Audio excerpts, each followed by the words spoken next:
ஹல்லேலூயா. நீதிமொழிகள் புத்தகம் 3ஆம் அதிகாரம் ஸ்ப்ரூஹு 3 5 bis 7. நீதிமொழிகள் புத்தகம் 3ஆம் அதிகாரம் 5 7. உன் சுய புத்தியின் மேல் சாயாமல் உன் முழு இருதயத்தோடும் கர்த்தரில் நம்பிக்கையாயிருந்து உன் வழிகளிலெல்லாம் அவரை நினைத்துக்கொள். அப்பொழுது அவர் உன் பாதைகளை செவ்வைப்படுத்துவார். நீ உன்னை ஞானி என்று எண்ணாதே, கர்த்தருக்கு பயந்து தீமையை விட்டு விலகு. Mein Sohn, vergiss nie, was ich dir beigebracht habe. Nimm dir meine Ratschläge zu Herzen und bewahre sie. Dann wird es dir gut gehen. Ein langes und erfülltes Leben liegt vor dir. Sei glücklich, sei 5 bis 7. 5 bis 7, ja. Verlass dich nicht auf deine eigene Urteilskraft, sondern vertraue voll und ganz auf den Herrn. Denke bei jedem Schritt an ihn. Er zeigt dir den richtigen Weg und krönt dein Handeln mit Erfolg. Halte dich nicht selbst für klug, gehorche Gott und meide das Böse. இந்த வசனங்களுக்காக நாம் கண்களை மூடி நாம் ஜெபம் செய்வோம். கிருபை நிறைந்த எங்கள் அன்பு தகப்பனே, உம்முடைய சத்தியம் உம்முடைய வாலிப பிள்ளைகளுடைய இருதயத்திலே ஊடுருவ வேண்டுமப்பா. இந்த நாட்களிலே 119ஆம் சங்கீதம் 11வது வசனத்தின்படி உங்களுடைய இருதயம் உம்முடைய வார்த்தையை காக்கட்டும். பாவ வழியிலிருந்து ஆண்டவரே பரிசுத்த பாதைக்கு, நித்திய பாதைக்கு உடைய பிள்ளைகளை நடத்துவீராக. இயேசுவின் நாமத்தில் பிதாவே, ஆமென். இதிலே பாருங்கள், 5வது வசனம் சொல்கிறது, உன் சுய புத்தியின் மேல் சாயாமல் முழு இருதயத்தோடும் கர்த்தரிலே நம்பிக்கை வைக்க சொல்லு. Vers 5 sagt, verlasse dich nicht auf deine eigene Urteilskraft, sondern vertraue voll und ganz auf den Herrn. அது மட்டுமல்ல, உன் வழிகளில் எல்லாம் அவரை நினைத்துக் கொள்ளணும். Denke bei jedem Schritt an ihn. அப்பொழுதுதான் உன் பாதைகளை செவ்வைப்படுத்துவார் சொல்லுது. Dann wird er dir den richtigen Weg zeigen. ஆனா 7வது வசனத்தை பாருங்கள். Vers 7.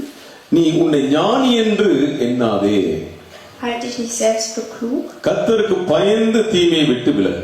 Gehorche Gott und meide das Böse. இன்னைக்கு ஜெர்மன் தேசத்திலே, யூரோப்பா தேசங்களிலே வாழ்கிற வாலிப பிள்ளைகள் என்ன செய்கிறார்கள் என்றால், Was machen die Jugendlichen, die in Europa und Deutschland leben? தம் பெற்றோரை விட தாங்கள் பாஷையிலோ படிப்பிலோ மேலானவர்கள் என்று ஒரு யோசனை சிந்தனை அவர்களுக்குள்ளே இருக்கிறது. Sie denken, sie sind höher als die Eltern in der Sprache und in der Bildung. ஏனென்றால் அவர்கள் பெற்றோரோடு ஒப்பிட்டு பார்க்கும்போது பெற்றோருடைய பலவீனம் என்னென்றால் அவர்களுக்கு அநேகருக்கு பாஷை பிரச்சனை இருக்கிறது. Sie wissen, dass die Eltern eine Schwäche für die Sprache haben. இந்த தேசத்திலே அவர்கள் பாஷையை நன்றாக பேசுகிறார்கள். In diesem Land sprechen sie Sprache gut. அநேகமான காரியங்களை கற்றுக்கொள்கிறார்கள். Sie lernen sehr vieles. அதனாலே அவர்கள் என்ன நினைக்கிறார்கள் என்று சொன்னால், தாங்கள் எல்லாம் தெரிந்தவர்கள் என்று நினைக்கிறார்கள். Sie denken, sie wüssten alles. அது 7வது வசனம் சொல்லுது, உன்னை நீ ஞானி என்று எண்ணாதேன்னு சொல்லுது. Vers 7 sagt, halte dich selbst nicht für klug. நீ உன்னை ஞானி என்று நீ எண்ணினாயானால் உன்னுடைய வாழ்வு பாதிக்கப்படும். Wenn du dich selbst für klug hältst, wird dein Leben verstört. நீ கர்த்தருக்கு பயந்து தீமையை விட்டு விலகு என்று அதே வசனம் சொல்லுது. Man soll vor Gott Angst haben und das Böse meiden. ஏன் ஆண்டவர் அப்படி சொன்னார்? Warum sagt Gott sowas? ஒரு மனுஷன் தன்னை இந்த உலகத்தில் படித்த ஏராளமான மக்கள் இருக்கிறார்கள். Es gibt sehr viele, die gelernt haben. அவர்கள் எல்லாம் என்ன நினைக்கிறார்கள் என்று சொன்னால், படிக்காதவர்களை விட தாங்கள் ஞானவான்கள் என்று. Sie denken, sie sind schlauer als die, die nicht gelernt haben. ஆனா ஞானம் 2 வகையாக சொல்லப்பட்டிருக்கிறது. Aber diese Weisheit gibt es auf 2 Arten. இந்த 2 ஞானம் எப்படி என்றால், ஒன்று பரத்திலிருந்து தேவனிடத்திலிருந்து வருகிற ஞானம். Die erste Weisheit ist die, die von Gott kommt. மற்றது இந்த உலகத்தில் உள்ள ஞானம். Und die zweite ist die weltliche Weisheit. அது சொல்கிறது பேய்த்தனத்துக்கு அடுத்த ஞானம் என்று, teuflisch. பேய்த்தனத்துக்கு அடுத்த ஞானம் என்று. Das nennt sich die teuflische Weisheit. அதனாலே இந்த மனுஷன் தன்னுடைய சொந்த மூளையிலே கற்றுக்கொள்கிறதெல்லாம் அவன் ஞானம் என்று நினைக்கிறான். Menschen denken, dass was sie von sich selbst herausholen, dass das die richtige Weisheit ist. ஞானம் எங்கே ஆரம்பிக்கிறதுன்னு சொல்லி பார்த்தீங்கன்னா, ஒரு மனுஷனுடைய இருதயத்துல தான் ஆரம்பிக்கிறது. Und die Weisheit fängt im Herzen des Menschen an. அதுதான் உண்மையான தேவ ஞானம். Und das ist die Weisheit, die von Gott kommt. அதனால தான் 7வது வசனம் சொல்லுகிறது, நீ உன்னை ஞானி என்று எண்ணாதே என்று சொல்லுகிறது. Deshalb sagt Vers 7, halte dich selbst nicht für klug. Solomon என்ற ஒரு ராஜா இருந்தார். Es gab einen König namens Salomon. இது மிகவும் பிரசித்தமான தாவீது ராஜாவுடைய மகன். Ist der Sohn von David. அந்த சாலமோன் தன் தகப்பன் இறந்த பின்பு அவன் ஜெபிக்கிறான் ஆண்டவரிடத்திலே, ஆண்டவரே இவ்வளவு ஜனங்கள் எனக்கு முன்பு நிற்கிறார்கள் என்று. Nachdem David gestorben ist, betet Salomon, dass er für sehr viele Menschen jetzt richten muss. எப்படி இந்த ஜனங்களை நான் ஆள போகிறேன் என்று சொல்லி அவனுக்கு ஒரு பயம் ஏற்பட்டு விட்டது. Er hatte die Angst, wie er diese Menschen führen soll. 1 ராஜாக்கள் 1:12 அவன் சொல்கிறான், ஆண்டவரே இவர்களை நான் ஆளுவதற்கு ஞானம் தாரும் என்று சொல்லி. Er sagt in 1. Könige, bitte gib mir die Weisheit, diese Menschen zu führen. ஆண்டவர் அந்த ஞானம் கேட்டபோது மிக சந்தோஷப்பட்டார்.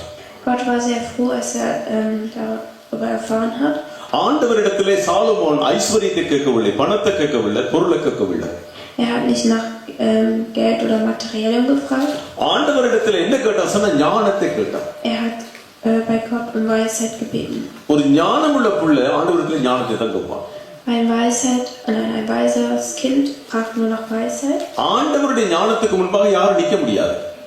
Niemand kann über Gottes Weisheit stehen. ஆண்டவருடைய ஞானம் பெற்ற பிள்ளைகள் பாடசாலையிலே மிக சிறந்த இடத்தில் இருக்கிறார்கள். Die Gottes Weisheit haben, werden in der Schule sehr hoch sein. அவங்க நல்ல பொசிஷன்ல இருக்கிறார்கள். Sie werden eine gute Position haben. அதனால இது எப்படி இந்த ஞானம் வந்தது என்று அவர்கள் ஆசிரியர்களுக்கு ஒரு ஆச்சரியம். Deshalb haben die anderen sich gewundert, woher diese Weisheit kam. காரணம் படைத்தவரிடத்தில் இருந்து பெற்றுக்கொண்டதுதான் அந்த ஞானம். Der Grund ist, weil die Weisheit vom Schöpfer kam. இந்த ஞானம் எப்படி ஒரு மனுஷனுக்கு கிடைக்கிறது என்று சொல்லி பார்த்தீங்கன்னு சொன்னா, நீதிமொழிகளின் புத்தகத்திலே சொல்லப்பட்டபடி 7வது வசனம் 1ஆம் அதிகாரம் 7வது வசனத்திலே ஆண்டவருக்கு பயப்படுதலே ஞானம் என்று வேதம் சொல்கிறது. Man bekommt die Weisheit, indem man vor Gott sich fürchtet. ஆண்டவருக்கு பயப்படுதல் தான் ஞானம். Wenn man vor Gott sich fürchtet, bekommt man die Weisheit. ஆண்டவருக்கு பயப்படுகிற மனுஷன் பாவம் செய்ய மாட்டான். Diejenigen, die Angst vor Gott haben, werden keine Sünden tun. ஆண்டவருக்கு பயப்படுகிற மனுஷன் அவருடைய வழியிலே நடப்பான். Diejenigen, die Angst vor Gott haben, werden auf seinem Weg laufen und keine Sünden tun. ஆண்டவருக்கு பயப்படுகிற மனுஷன் தேவனுடைய வார்த்தைக்கு செவி கொடுப்பான். Sie werden Gottes Wort hören. ஆண்டவருக்கு பயப்படுகிற மனுஷனிடத்தில் தேவனுடைய ஆவியானவர் இருக்கிறார். Und Gottes Geist wird in ihm leben. அதனால தான் சாலமோனுக்கு அந்த ஞானம் கிடைத்தது. Deshalb Salomon hat diese Weisheit bekommen. சாலமோனுடைய காலம் மிக நன்றாக இருந்தது. Salomons Zeit war sehr gut. பூமியிலே இந்த சாலமோனை போல ஞானமுள்ள ராஜா யாரும் இருக்கவே இல்லை, இன்றைக்கு வரைக்கும் இருக்கவில்லை. Es gab keinen weiseren König als Salomon. அவன் தேவனுக்கு பயந்திருந்தான். Er hatte sehr viel Angst vor Gott. அவன் தான் தேவனுக்கு ஆலயத்தை கட்டினான். Er hat für Gott einen Tempel gebaut. அவன் மிகவும் பெரிய ஒரு ஆலயத்தை இஸ்ரவேலிலே கட்டினான். Er hat in Israel einen riesen Tempel gebaut. ஆனால் இதே கட்டின இந்த மனுஷன் பெரிய பாவத்தை செய்து விட்டான். Aber er hat eine sehr große Sünde getan. அவன் மற்ற கடவுள் தெய்வங்களை நம்ப தொடங்கினான். Er hat angefangen, an anderen Götter zu glauben. அந்த மற்ற தெய்வங்களை நம்புவதற்கு அங்கே பெண் பிள்ளைகள் காரணமாக இருந்தார்கள். Und warum er daran geglaubt ist, waren andere Frauen. அவனுடைய இருதயம் அங்கே இச்சையிலே விழுந்து விட்டது, பாவத்திலே. Er ist in die Gierde verfallen. அதனாலே அந்த இருதயத்திலே தேவனுக்குரிய இடம் இல்லாமல் போய்விட்டது. Er hat im Herzen keinen Platz für Gott gehabt. அதனால என்ன நடந்தது என்று சொல்லி பார்த்தீங்கன்னா, சாலமோன் பரிதாபமாக அவனுடைய வாழ்வு முடிந்து விட்டது. Sein Leben ist geendet somit. ஒரு ராஜா தேவனை விட்டு தூர போனபடியாலே அந்த ராஜாவுடைய ராஜ்யம் ரெகியோரம் அப்படியே உடைந்து போய்விட்டது. Weil er sich von Gott entfernt hat, ist die Regierung gestürzt. அது அப்படியே அதுக்கு பின்பு நீங்க பாத்தீங்கன்னு சொன்னா அது பிரிக்கப்பட்டு போய்விட்டது. Danach ist es geschnitten worden.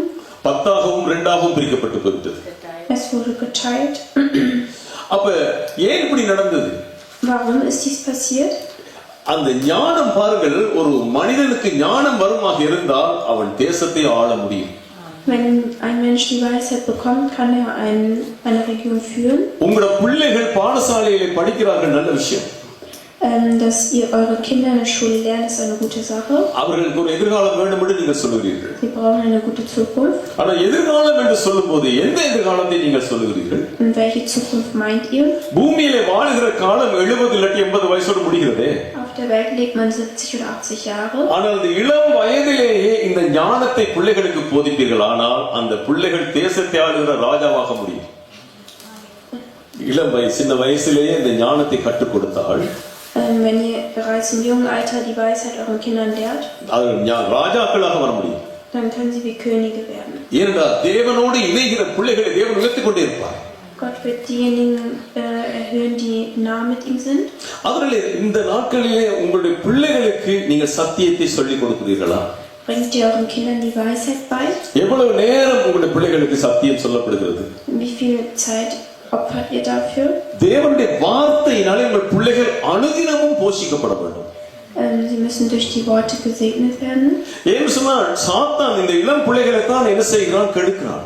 Der Teufel hat ein Auge auf die Jüngeren. நமக்கு கூட அந்த பிரச்சனை இருக்கிறது. Sogar wir haben das Problem.